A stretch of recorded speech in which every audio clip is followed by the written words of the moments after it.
Want to make a podcast? Spotify's got a platform that lets you make one super easily, then distribute it everywhere and earn money, all in one place for free. It's called Spotify for Podcasters, and here's how it works. Spotify for Podcasters lets you record and edit podcasts right from your phone or computer, so no matter what your setup is like, you can start creating today. Then you can distribute your podcast to Spotify and everywhere else podcasts are heard. Video podcasts are also available on Spotify. With Spotify for Podcasters, you can earn money in a variety of ways, including ads and podcast subscriptions. And best of all, it's totally free with no catch. Ever since we discovered Spotify for Podcasters, we have had so much fun trying out all of the features like Q&As and polls that let us be really creative and engage with our audience. I highly recommend you give it a try. Download the Spotify for Podcasters app or go to www.spotify.com/podcasters to get started. This week on Podcast Royal, we recap the Prince and Princess of Wales's whirlwind trip to Boston, Harry and Meghan's night in New York City, more racism allegations at the palace, and the diplomatic corps reception. Plus, as Harry and Meghan's docuseries drops, royals are getting into the holiday spirit as we see the King and Queen consort's first Christmas card on the throne and prepare for Catherine's second annual carol concert this week. All of this and so much more on episode 80 of Podcast Royal.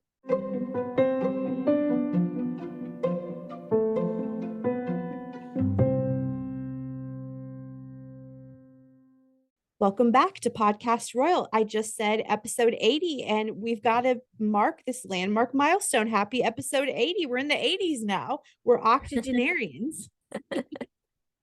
How are you? I'm great. How are you?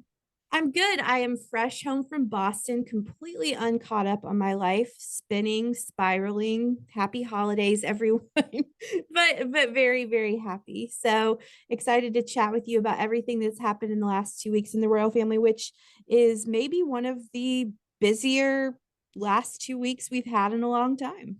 Yeah, it really is. When we were putting these notes together, I know we had to cut some of We the did. stories because we really just had too much content to squeeze in here. So it was kind of a game of picking what we thought people wanted to hear. And I know something everybody really wants to hear about is your trip. And we've got a couple questions for you this episode. So I'm excited to dive in and not make them wait any longer. Let's go ahead and jump into the royal rundown. Yeah, let's do it. Actually, you're right. A lot of things ended up on the cutting room floor this episode, but hopping into the royal rundown, as you said, so we learned right after our last episode came out. So I guess I should say we recorded on the 28th, which was a Monday. And then, yeah, I guess it would be right after our last episode came out on November 30th, that Queen Consort Camilla was, or I don't remember when this news story came out, but it leads into a bigger news story that came out on the 30th. But Queen Consort Camilla is doing things a bit differently during her reign. I have a feeling that won't be the last time that we say those words. But in this instance, I'm talking about she is replacing the traditional ladies in waiting with what she is calling companions. So these are 6 women whose role is to support Camilla at official engagements. And unfortunately for Camilla, her companions came into the forefront in a way she certainly never could have anticipated or desired. So, at a palace reception to combat violence and abuse against women on November 29th, that was a Tuesday, and that was an event hosted by Camilla, Susan Hussey, who is also Prince William's godmother, repeatedly, it was really disturbing, the transcript provided by Ngozi Fulani. She repeatedly asked domestic abuse activist Ngozi Fulani racially loaded and really offensive questions. I don't even want to repeat them here because they are pretty offensive. Basically asking her where she was from, not believing her when she said that she was from Britain.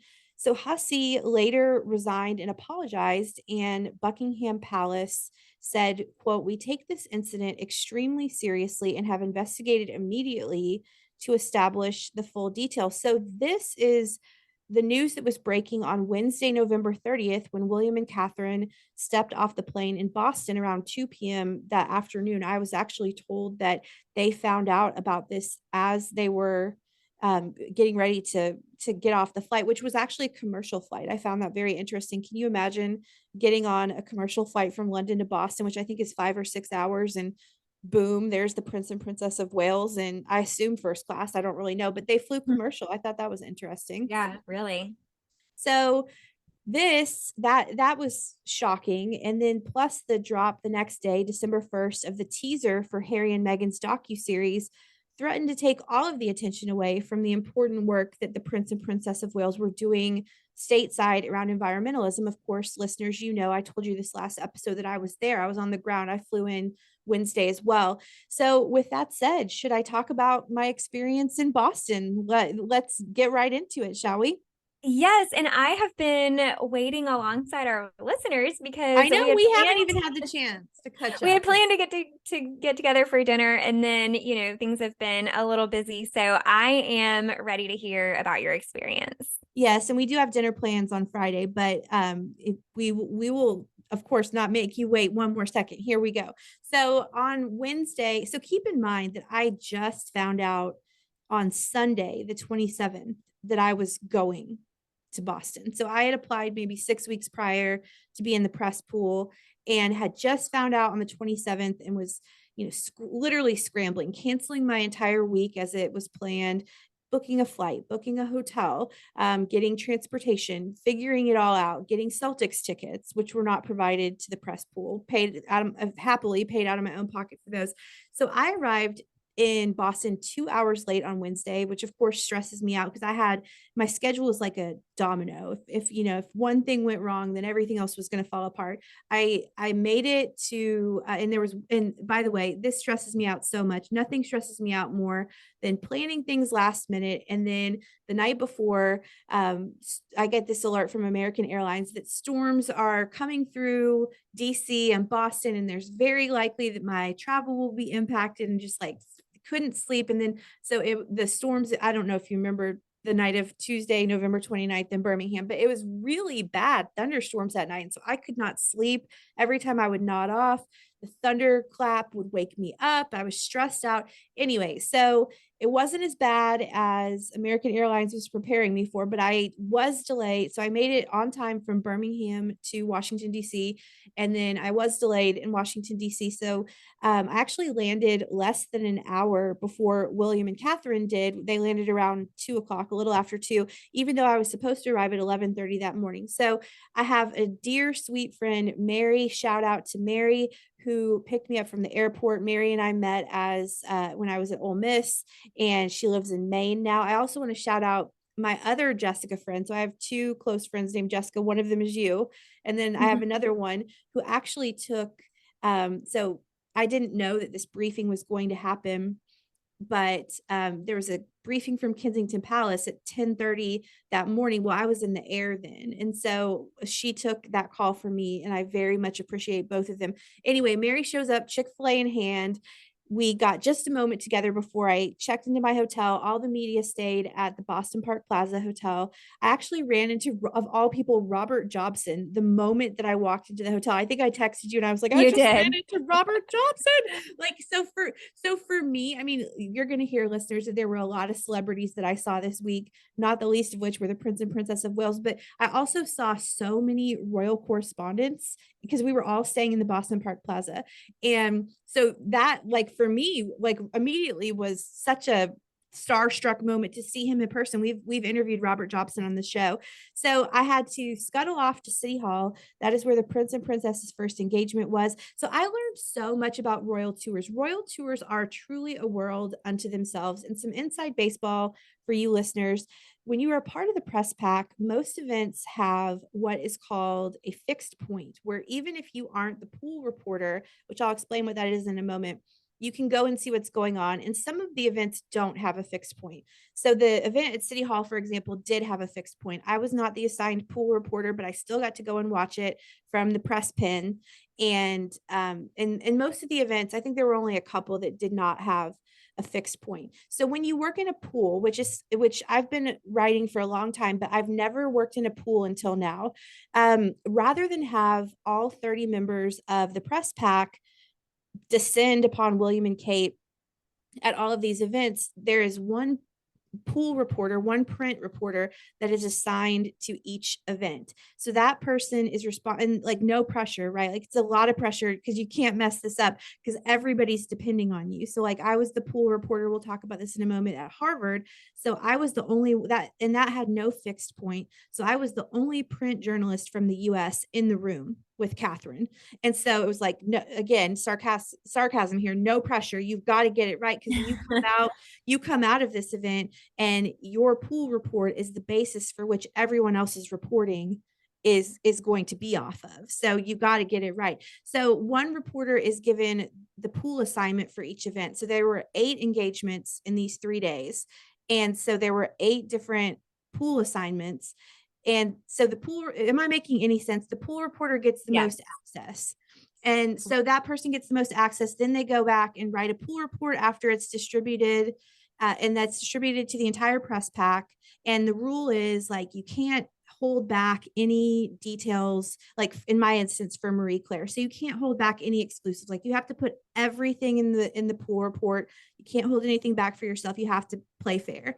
And so the US press pool was about 30 from the US, and then the UK press, of course, were also there. I just mentioned Robert Jobson. Russell Myers was there. Russell Myers is gorgeous. I stared at Russell Myers for a very long time across the hotel restaurant, not trying to be creepy. I spent a lot of time, pretty much any moment I was not at an engagement, I was at the Boston Park Plaza restaurant and bar working, and also networking, and also people watching. And it was like literally every moment you're seeing like a Robert Jobson or a Russell Myers or a Carly Ledbetter. And so Wow. anyway, so back to, which was enough, which would have been enough for me, right? Because I'm so starstruck and in awe, and like I look up to his role models so much, all of these royal reporters that we know and love. But anyway, so back to Wednesday night. So I was at the fixed point for the City Hall welcome, and let me tell you, it was cold, rainy, and wet in Boston that Wednesday night. It was the nastiest weather. Crowds still turned out though. I'd say there were about 1,000 people out there. It was beyond worth enduring the weather to get my first glimpse of William and Catherine. You are not prepared for how striking and dazzling and just honestly impactful seeing them in person is. And so by the end of 3 hours in the rain, I literally could not feel my feet. I had the best Uber driver ever. And let me pause myself here to say that the people of Boston were so lovely to me. I know, and we'll, I'm sure, talk about this. I know that they got a lot of flack because they were booed at the Celtics game, then maybe not as welcoming initially to William and Catherine, but I will never get over the millions of kindnesses shown to me, be it from my endless Uber drivers. The US press pool was not provided transportation. Meanwhile, the UK press pool were in charter buses. So let me tell you, that was frustrating because I was as I Ubered around and had to wait a million years, because not only were the Prince and Princess of Wales in town, but so was the president. So there was so much security everywhere, so much traffic.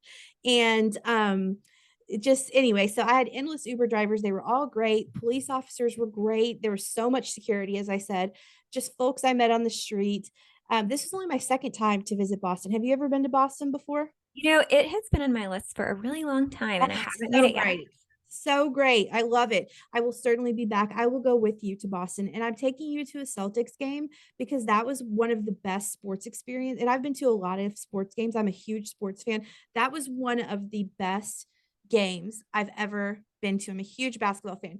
Anyway, so speaking of, Mary and I went to the Celtics game together. I got us seats that were not on the floor, but they weren't in the balcony. So they were like kind of like middle tiers. They were good seats. They were, I mean, we had a direct line of sight to William and Catherine.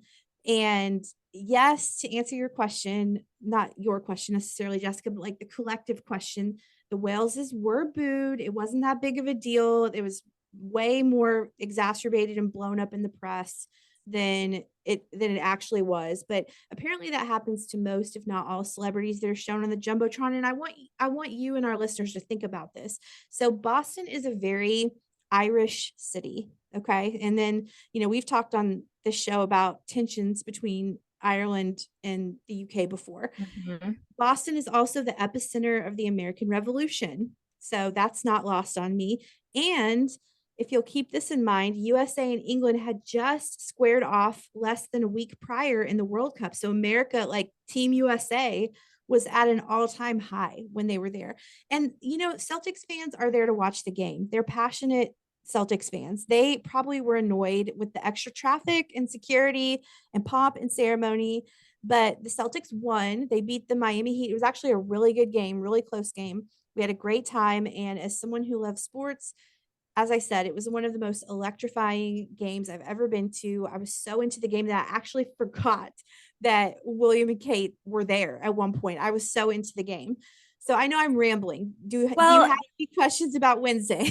Well, I was going to mention, back to the Celtics, you said it's a very Irish city. Wasn't it in Ireland recently when Catherine kind of got heckled by that lady in the Yes, crowd? that's what I'm saying. Yeah. Yeah, so Yeah. there's that. And then two, if you're an American and you don't follow the Royals, like you probably don't really know a whole lot about them. And, And you don't care. You don't right, care you're, if the future you're just king and like, queen are at your game.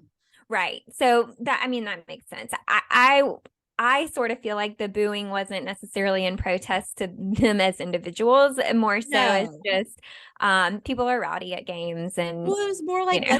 let's get on with the game. Let's get on with the game. And then so we walk into our section, and at the moment we walk into our section, this guy is chanting. This is I probably shouldn't even say this, but I'm going to because I promise you guys that. And this is like who cares? This is just some random Celtics fan, but he was chanting Meghan Markle, and then you know how like everybody goes like clap, clap, clap, clap, clap, Oh my and gosh.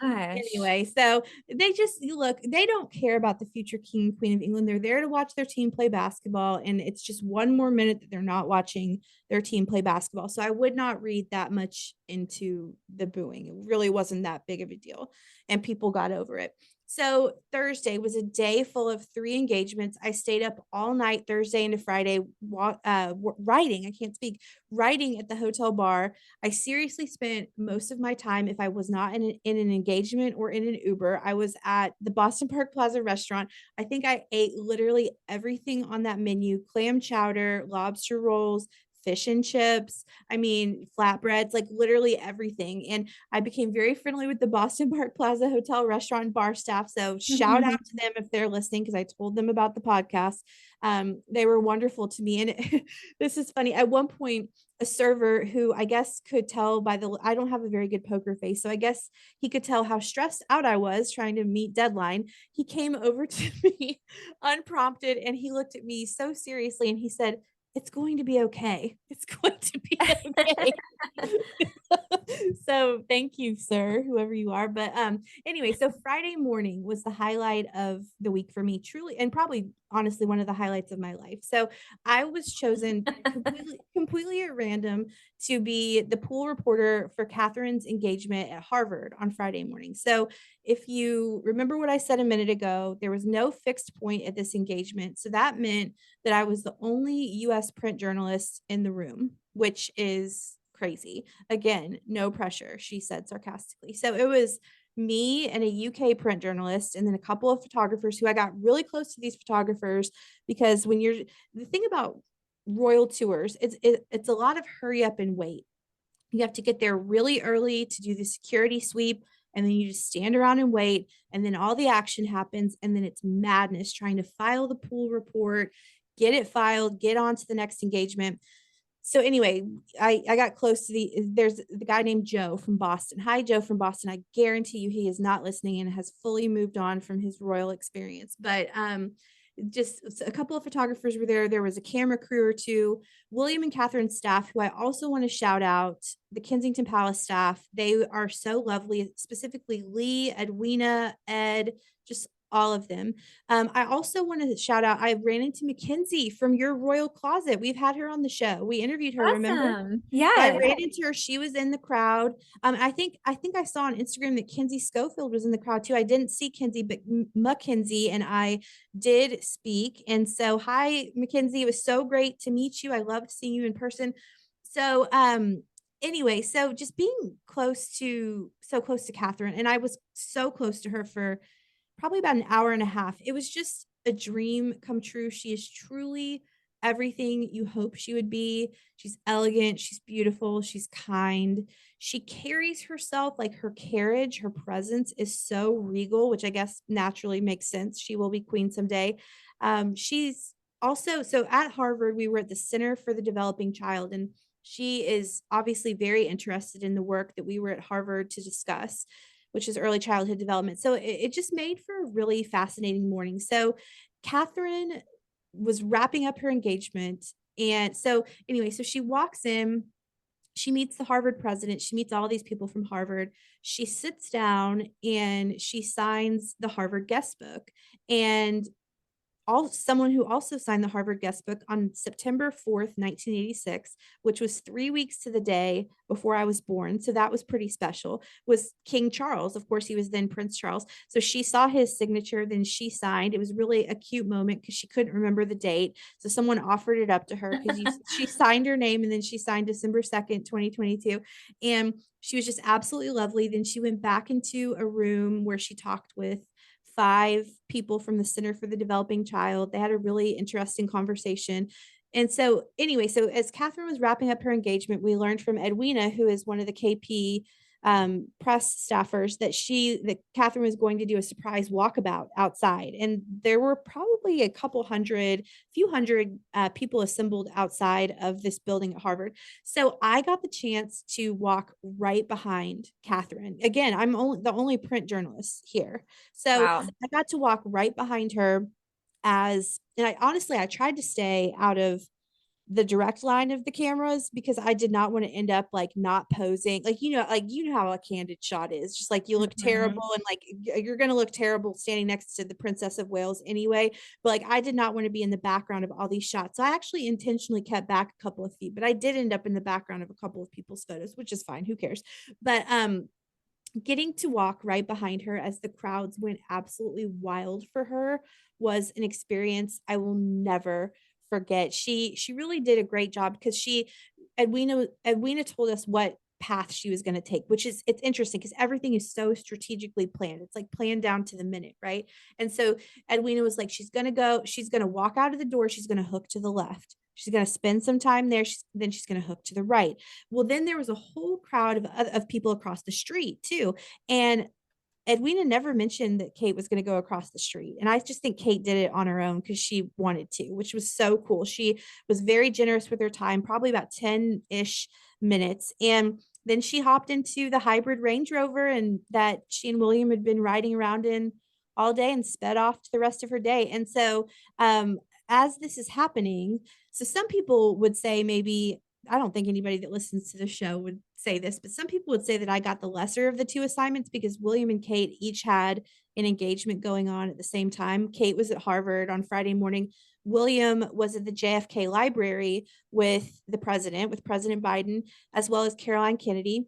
And so I could not be in both places at the same time. I've never wanted to be in two places at the same time so much as I did then. But the difference was at the JFK library, there was a fixed point. So there were a lot of press there. And at Harvard, it was just me. I was the only print journalist there. So I think I got the better assignment. I wouldn't change a thing. So anyway, Yeah, I would have taken Harvard with the Princess of Wales any day. I think you yeah. did too. Yeah.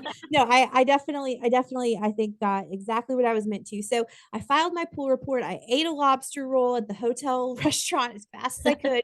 And I Oh, got, wait. Side note. How do yeah, you feel about lobster rolls? I wish I had more time to enjoy that lobster. Like I've never scarfed a meal down so fast because I filed the pool report. The waiter is getting off of his shift. God love these waiters who were just so patient with me because I was so in the zone. So I like took forever to pay them on the credit card. And so anyway, I scarfed this down. I looked at the time. I was like, oh my God, I've got to be at Fenway Park now. And and the big thing was to get there for the Earthshot Prize Awards.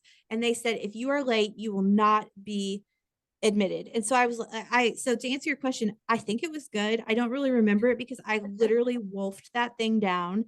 And I'm not a fast eater. Well, You've eaten meals with me. You know that I eat slowly, and it was good from what I remember. I feel like everybody always talks that, it's like the staple thing up north, in the Northeast and Yeah. or New England. And when I was in Maine a couple years ago, we had to try one. And I thought it was kind of bland. I mean, it wasn't bad, but it was like I thought it was a little bland. Well, it was cold. It Maybe was I got a bad cold. one. I don't I know. remember that. It was served in a croissant, and I didn't eat the Mhm. croissant because I'm trying to avoid carbs, which is the bank like carbs are the love of my life. So anyway, but I just ate it like opened the croissant anyway. I'm sure it was fine. I don't really remember. It was just I've never been so stressed out as I was this week. Not just the top half of the week logistically figuring everything out, but like just the experience of having to run like all over the place, engagement to engagement, Uber to Uber. It was wild. So I went down to Fenway Park for the Earthshot Prize Awards Friday afternoon. I got to sit with People Magazine's team, which they have one of the best royal reporting teams in the country. We've had Michelle Tauber on the show before. Mhm. You remember her? I love Yep. her. It's great to see her. I also got to hang out with Caroline Holloman from Town and Country Magazine and Carolyn Durand, who, of course, is like everybody I just said is a royal reporting legend, but like Carolyn Durand is really I was very starstruck meeting her. And we it was just she was lovely, everybody was lovely. And speaking of starstruck, so if you have not had the chance to watch the Earthshot Prize Awards yet, I believe it's on their YouTube channel at this point, please do, not just to learn about the great work that the winners are doing, but also to see so many celebrities. I mean, it was just sensory overload in that room. This room is not very big. And we had presenters there like David Beckham. He was a surprise last minute addition that, like, I mean, be still my heart. Like, I could have rolled over and died. David Beckham, Catherine O'Hara from Schitt's Creek, Shailene Woodley, Big Little Lies, Rami Malek. He played, oh my gosh, the lead singer of Queen. I'm Freddie Mercury. And I just performers were there. Annie Lennox performed. That was incredible. Chloe and Halle, Ellie Goulding, who was William and Catherine's wedding singer back in 2011. Then, for me, I hadn't really, it had not sunk into me what I was doing because I was so busy that I never had really the chance to be starstruck over the Prince and Princess of Wales because I was so busy that on and so honestly, to be frank with you, scared and terrified of screwing all of this up somehow, whether it be for the pool or for Marie Claire, that I didn't have time to accept the gravity of what I was doing. But when I was in the press box at the Earthshot Prize Awards and Caroline Kennedy, so God bless Michelle Tauber if you're listening, thank you. Because I told her, I said, I'm so disappointed that I haven't seen Caroline Kennedy yet because Caroline Kennedy, who of course is the daughter of JFK and Jackie, she was William's host this week. And so she was supposed to be at the City Hall event on Wednesday, was not there. As I said before, I was with Kate at Harvard, so I didn't get to see her at the JFK library. So, it really meant a lot to me to see her. And Michelle pointed out to me that there's Caroline Kennedy, and she also had her son Jack and her daughter Tatiana. And finally, Jessica, in that moment is when I started crying. It just hit me like where I was, who I was looking at, what I was seeing, what I was doing. And of course, JFK is the through line throughout all of this because Earthshot is named after Moonshot, which is the famous speech that JFK gave in I think 1961 or 1962 about trying to get to the moon by the end of the 1960s. And so that's why Boston was chosen as the second location after London. I'm rambling here. I hope you listeners are interested. I hope you're not asleep over there, Jessica. But John Kerry was there, so many others. And then after the ceremony ended, I had the pleasure of having dinner with Caroline Holloman from Town and Country. I already mentioned her. Carly Ledbetter from the Huffington Post, who I ran into in the bathroom, instantly clicked. Carly Ledbetter is just one of the best journalists. Everybody is so talented. Autumn Brewington from the Washington Post. We had dinner. I think honestly, the friendships and the networking were just as much of a highlight for me than anything else that week. And then so Friday night, I was up writing all night. I traveled home the next day. It was a dream come true and a once in a lifetime experience. And even though the first 2 days, Wednesday and Thursday, seemed overshadowed by other events, I think by Friday, William and Catherine really hit their stride in this tour and they pulled off a wonderful 3 days. So, do you want to talk fashion? We have to do this. Yeah, yeah. I would love to know your favorite look from the week and specifically what did you think of Catherine's electric green dress on Friday night? Oh, wow. Okay. So I'm trying to think back now. I should have prepped a little bit for this. So I heard that the dress was a rental, which I thought was, really Yep. great. I mean, it's in keeping with the whole mission of Earthshot, I think, and the values of the whole event. And for a rented dress, I mean, it fit her like a glove. That dress was stunning. Now, Absolutely I stunning. am not a super huge fan of the bright neon-y sort of Mhm. colors. Like I probably would not have chosen that dress, but again, we've talked recently about how pretty much any color looks great on her, and of course I think she pulled it off.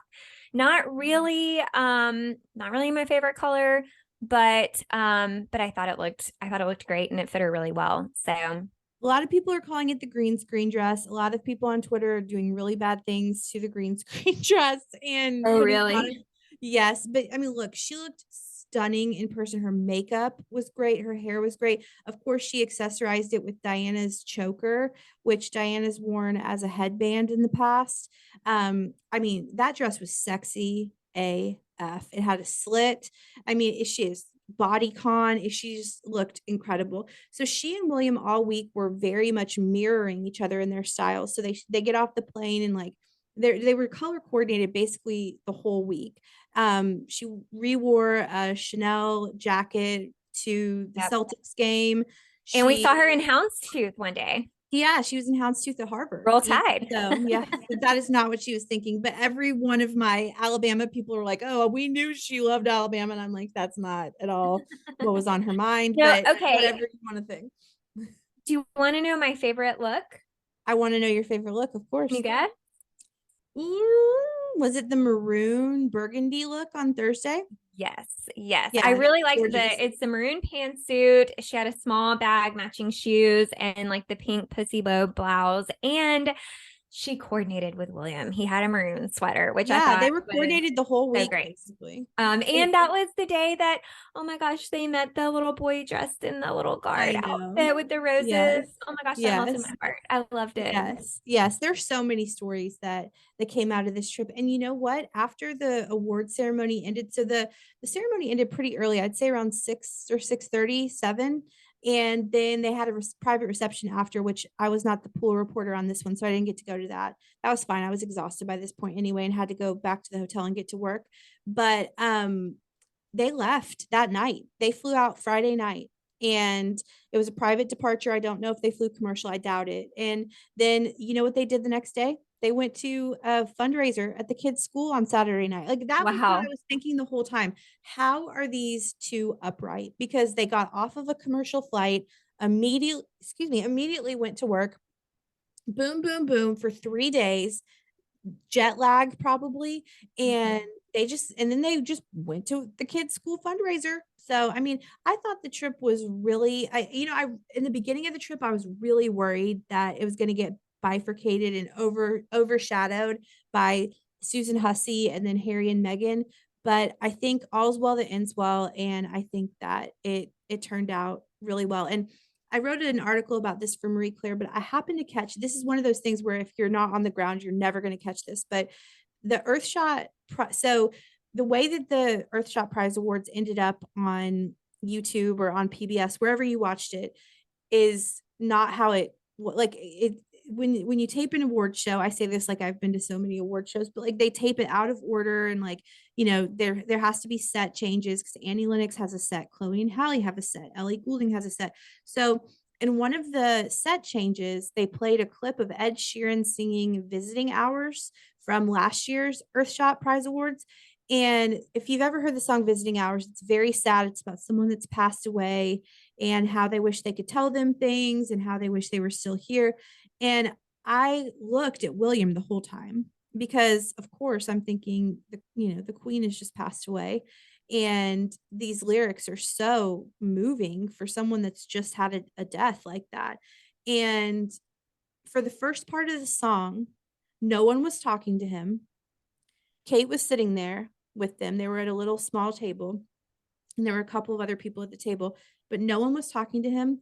And Jessica, I couldn't see I could see him from the side, but he looked so pensive and so lost in his thoughts. And then somebody started, I think it was Kate, somebody came up to him, somebody started talking to him, and it kind of broke him of the moment. But for a solid 30 to 45 seconds, I thought, he is so, I mean, I couldn't tell if he was crying, probably not, but just the lyrics are so moving that I thought he's really lost in his thoughts down there. And it was just kind of a wonderful moment that you just had to be in the right place at the right time to see. And again, that's the benefit of on the ground reporting. And by the way, as I wrap up Boston, William and Catherine were not the only ones to have a big night out that week.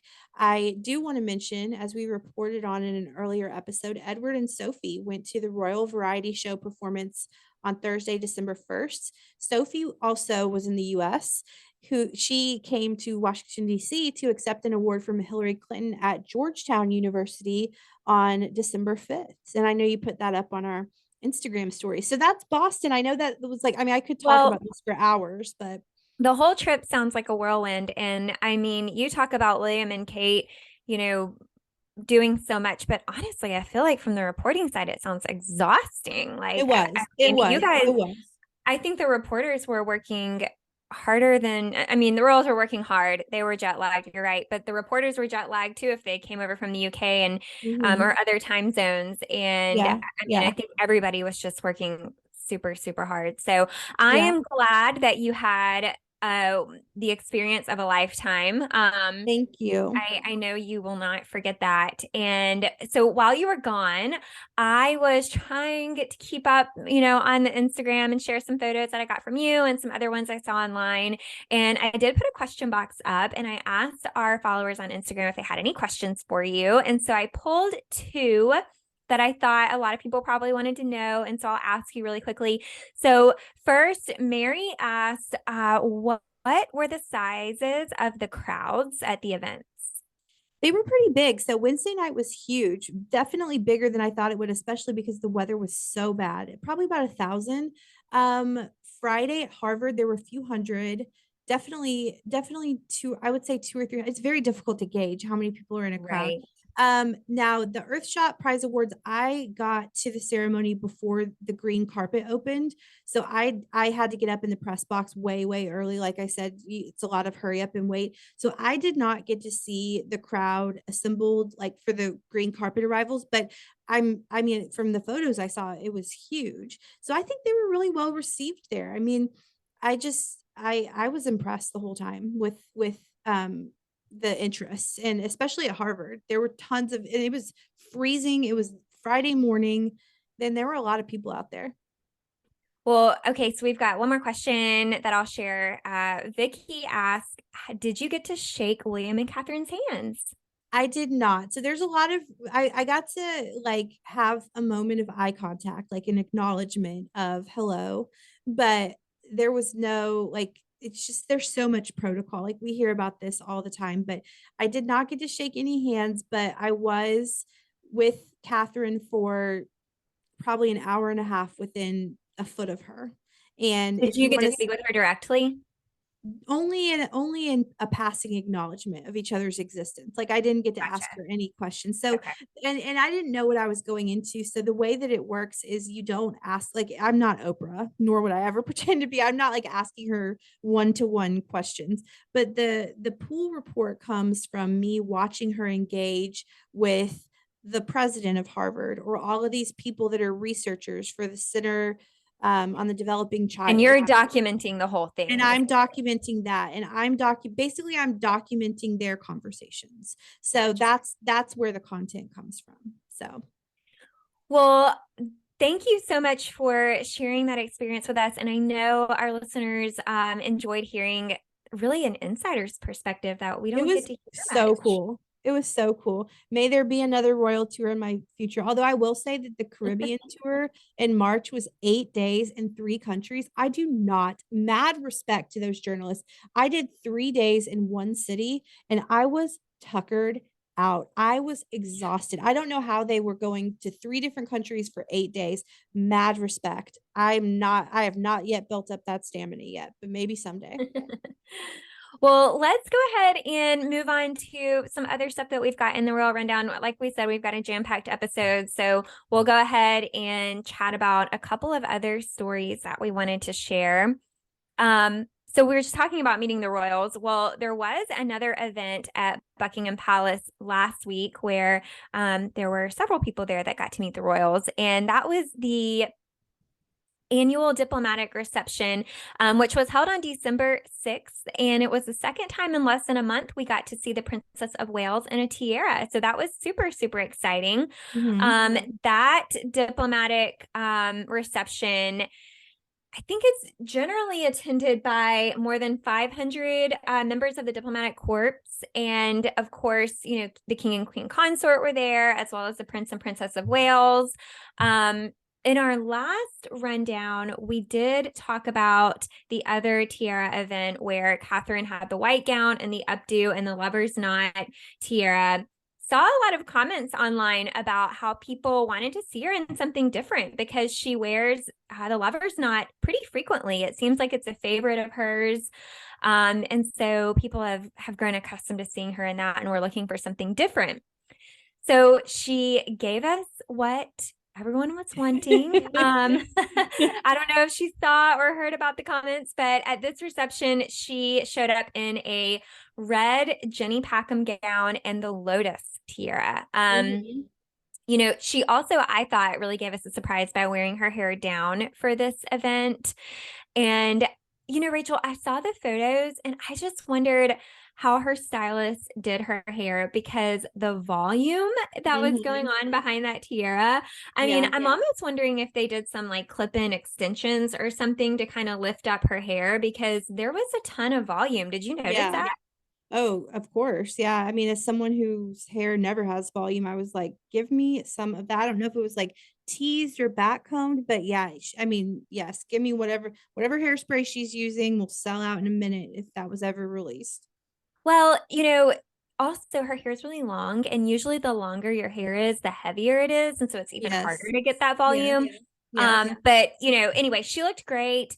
And I'm gonna say from my perspective, I agree it is fun to see the royals try out different tiaras and different jewels, but I totally understand why she prefers the lover's knot. I mean, it is really a classically beautiful tiara, and I think I would probably pick that one frequently as well. Yeah. But what was your overall impression of this red gown and the Lotus tiara look? Oh, she was stunning. I mean, absolutely. We never see her with her hair down when she's wearing a tiara. And I mean, the dress was beautiful. Jenny Packham nails it every time. I mean, just can't get enough of Jenny Packham. And then her hair was just, I mean, and it just looked the hairstyle looked perfect with the tiara that she was wearing. I thought she looked beautiful. Totally agree. And okay, I have to share this on the podcast because one thing I just got tickled over with myself this week.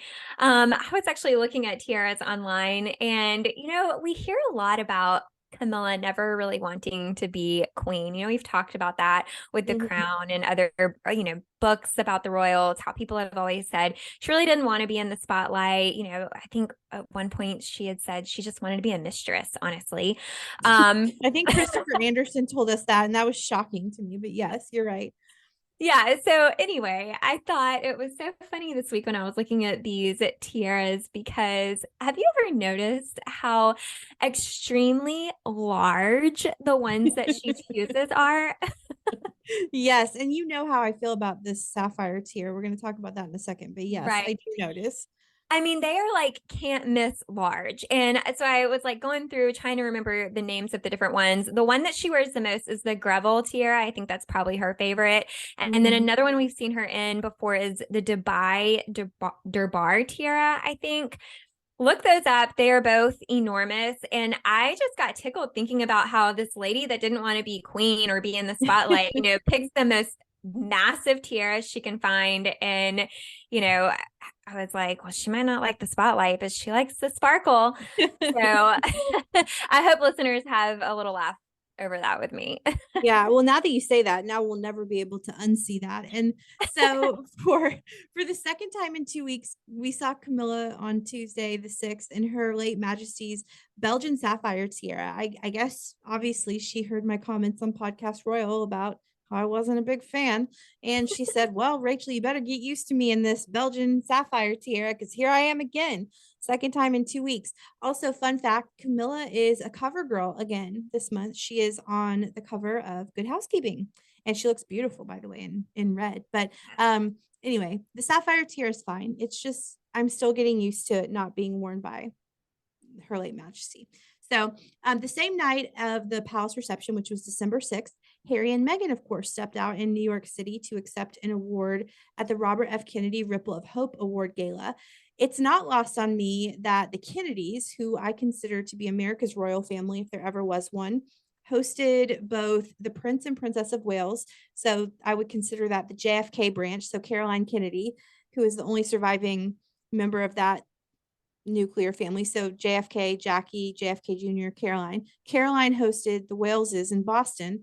And then the Duke and Duchess of Sussex were with the RFK branch in New York City the same week. So it's like the British royal family meeting the American royal family in the crossover. So Meghan wore bespoke white Louis Vuitton. Wondering what you thought of that look.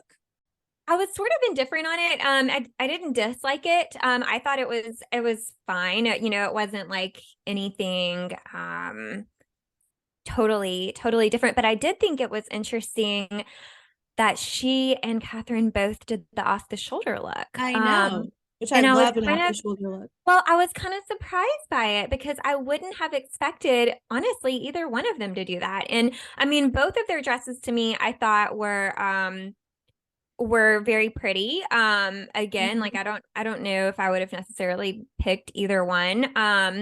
But it was kind of odd how, because I was just sitting here thinking like, has that been like really on trend lately? I don't recall seeing a ton of people in off the shoulder dresses. So I don't know. Mhm. I mean, I feel like it was in several years ago. So I I don't know. only know this That because I kind of just shocked. wrote. Go ahead. I'm sorry, I cut you off. No, I was just gonna say it just kind of stood out to me. Like I didn't expect that. Well, I've been noticing because I just wrote a fashion roundup piece for Glamour about Kate's looks this year. And Kate has been doing a lot of off the shoulder this year, actually. And I don't really think of it as one of her signature looks either.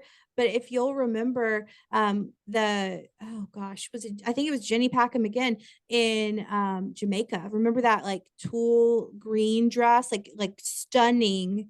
Oh, Like you, that dress was, yeah, that was gorgeous. She that was also off the did shoulder. the Yep. um the Mhm. Tom Cruise movie Yep, premiere yep, off the yep. The Top shoulder. Gun off the shoulder. So it's kind of becoming something that she's gravitating towards more. Well, speaking of Harry and Meghan, it is certainly no secret their docuseries on Netflix dropped last week. Whoa, So whoa, whoa, whoa, whoa, whoa. Wait, you're telling me Harry and Meghan have a docuseries? What? oh, I How did forgot. I miss that? Did What? you guys did you hear about it? No, Yeah, no, I don't know what you're talking about. it's been all over the internet, and Rachel and I have watched the first 3 episodes just so everybody knows, but we are aware that there is a part 2 with 3 more episodes that will drop tomorrow on, so we're recording on Tuesday, but when this comes out it'll be Wednesday, so tomorrow, December 15th. And so we have decided to wait and watch it in full before we discuss it on the podcast, and that's partly because we want to review the full series and provide fair commentary. It's also partly because this episode is already really long. So Well, yeah, and we it's just like don't have time. talking about a movie halfway through it. It's like, Right. why would we do that? So, and I think the most, probably potentially damaging parts are yet to come. So, True. Well, we'll see what happens. so I will say that our first impression of part 1, and I'm kind of speaking for you a little bit, Rachel, here, even though I know we chatted about it, but we thought it was kind of a snoozer. So there Yeah. wasn't a whole lot that we haven't already heard. If I know I was trying to chat with several of our followers on Instagram last week when the first part dropped, and I know some people said they didn't plan to watch it. Some people said they didn't have Netflix. So if you haven't seen it, we've got a couple key takeaways and a few points that we'll make next time that we chat about it. But there was nothing really that we haven't already heard from them in this first Mhm. part. When I did poll our followers on Instagram, I think when it closed out, somewhere between 65 and 75% of people said they plan to watch it. So we'll check back in a next episode, and we'll talk about what we see this Mhm. week. So Yeah. Moving on from that, well, we've got some royals who have distanced themselves from royal duties. We've got others who have been trying to move closer to some of the responsibilities that come with royal titles. Um, you know, Recently we talked on an episode about counselors of state, and we found out that hardworking royals and siblings of the king, Prince Edward and Princess Anne, have been granted the honor of being counselors of state for King Charles. Um, when we did that recent roundup, we kind of went into some detail about what that looks like and what that means. But it has officially happened. And it essentially, just to recap again, they could be called in to stand in for the king if he's unable to fulfill an obligation.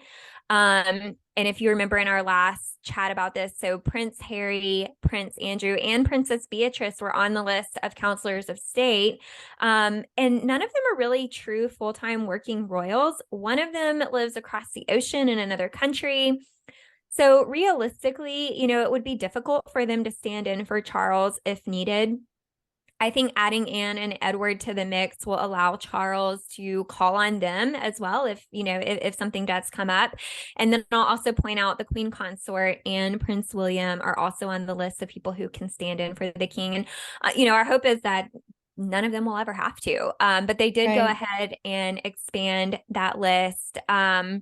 If you do have questions about how people are chosen for this role, you can go back and listen. I feel like we've talked about this a ton, so We I don't have. want to go through it all over again. But Mhm. long story short, it's based on the line of succession. So, I feel like we uh, talk about this every single episode for the last 3 episodes. So yeah, it's if been you kind of want, like if a you want a developing primer, story. you can go back and listen. We've been Yeah. talking about this forever.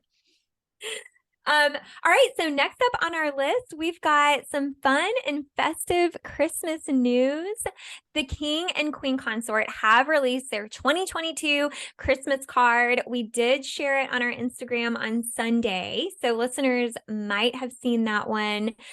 The inside of the card, if you missed it, it's got a simple short message that reads, "Wishing you a very happy Christmas and New Year." The card also contains a photo of Charles and Camilla, where he's kind of looking off into the distance and she's looking at him with a smile on her face. So the photo that's in the card was taken in September, right before the passing of the Queen at the Braemar Games in Scotland.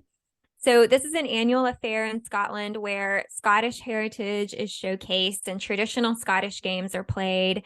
The photo, of course, is just a close-up of their faces. But at that event, Charles was dressed in a green tartan kilt paired with a tan plaid vest and coat and red knee socks. And Camilla, of course, coordinated with Charles by wearing this green coat and red tartan detailing, along with brown leather boots. And she had this green hat that had a thin feather right across the front. And I'm sharing that to provide context because I think if you just saw the picture, you might wonder, like, I don't know, like Camilla's outfit, like the choice of the green hat and the feather, to me, if you didn't know where she was or what she was doing, it might feel maybe a little out of place. Mhm. That was just kind of my opinion on that photo. But going back to the Christmas card, royal photographer Samir Hussein took the photo that they used. And while we may not all get a copy in the mail, we do get to enjoy it since they have shared it on social media. And then plans for this year's royal family Christmas look like they're going to include Charles and Camilla staying at Sandringham, much like the late Queen used to do every year. And of course, they are expected to invite other members of the royal family. So we may see his siblings, Princess Anne and Prince Andrew and Prince Edward. And I also imagine we'll see the Prince and Princess of Wales and their children in attendance as well. So As to Charles and Camilla's Christmas card, we all deserve someone to look at us with adoration the way Camilla is looking at Charles in this photo. She is looking at him like he is the best thing walking. Also, late breaking news, the Waleses, which I'm still getting used to calling them that 3 months later, the Waleses have released their Christmas card as of today, Tuesday, December 13th. It's very casual. It's the five of them walking together hand in hand, and I think it's beautiful. What did you think? Oh my gosh, I loved it. And, they've given us some photos in the past of like this cozy, warm Christmas feel, which I also love. But this you can definitely tell was taken back in like the spring or summer. And it's got the beautiful, sunny English countryside in the back. And they all just look, I mean, they just look so happy. And Yeah. walking together, William looks like such a dad. And I mean that in a great way, but he's like, got his jeans and his button up and they're all holding hands and I love it. It's a great photo. I agree. So going back to some other Christmas plans, traditionally family members royal family members will attend the Christmas morning church service at St. Mary Magdalene Church, where they greet members of the public. And of course, everyone knows the late Queen would broadcast her Christmas speech that day as well. Well, this year, we can expect Charles to broadcast his first Christmas speech, which will be at 3 p.m. local time. So definitely look out for that. Mm. Rachel, do you have any predictions on what we might hear from Charles on his first Christmas Day speech? Gosh, I'll get to your question in a second, but I'm just thinking like, I'm 36 years old and this will be the first time in my life. It is a part of my family's Christmas tradition. So it broadcasts at 3 p.m. local time. That's 9 a.m. here. I've Mhm. always lived in Central Time Zone. And so every Christmas morning of my life for 36 years, we've listened to the Queen's speech. And that's just again hitting me like that's not going to happen this year. By the way, about the King, I guess the King's speech is what we're calling it now. Normally, the family gathers at Sandringham to watch that together. They will not be doing that this year. So I don't know why. Charles is like, you don't have to do that. We're nixing that part of the program. I mean, I think it will reflect a lot of what we heard in his first speech as king. I think it's going to be a lot about his mom. I think it's going to be a lot about firsts. I think it's going to be a lot about family. But I always look forward to this speech every year. I've never missed a single one. So we'll see what he says. Well, one last reminder about the royals and Christmas. Don't forget that the Princess of Wales will be participating in the second annual Christmas concert called Royal Carols Together at Christmas. And that actually occurs tomorrow, December 15th at Westminster Abbey. So she recently made an appearance on social media to promote the event.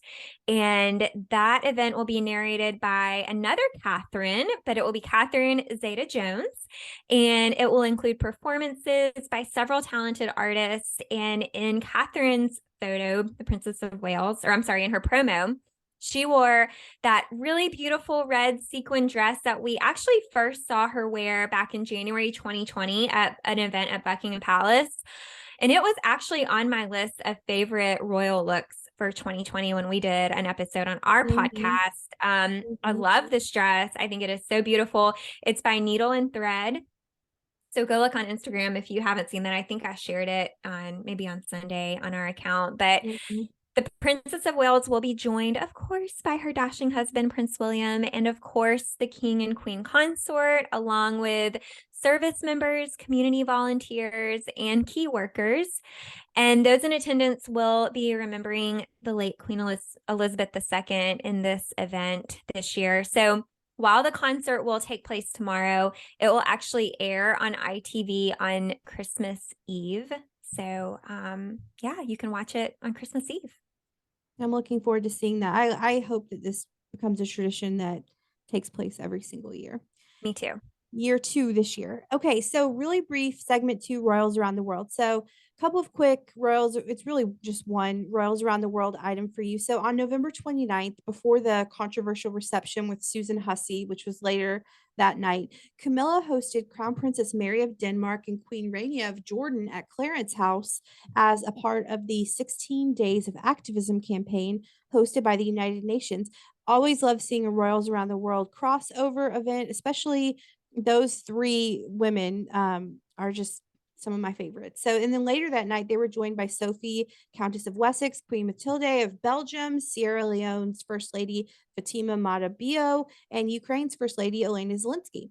And honestly, it's such a shame that that night, November 29th, got overshadowed by Susan Hussey's ridiculous comments because it really was for a fantastic cause. And there were lots of royals around the world there. And we love to point that out when that happens, which it doesn't always happen. So that, my friends, is it. That was a big episode. We had a lot to talk about, and I think we did a pretty good job of keeping it timely. So, episode 80 in the books.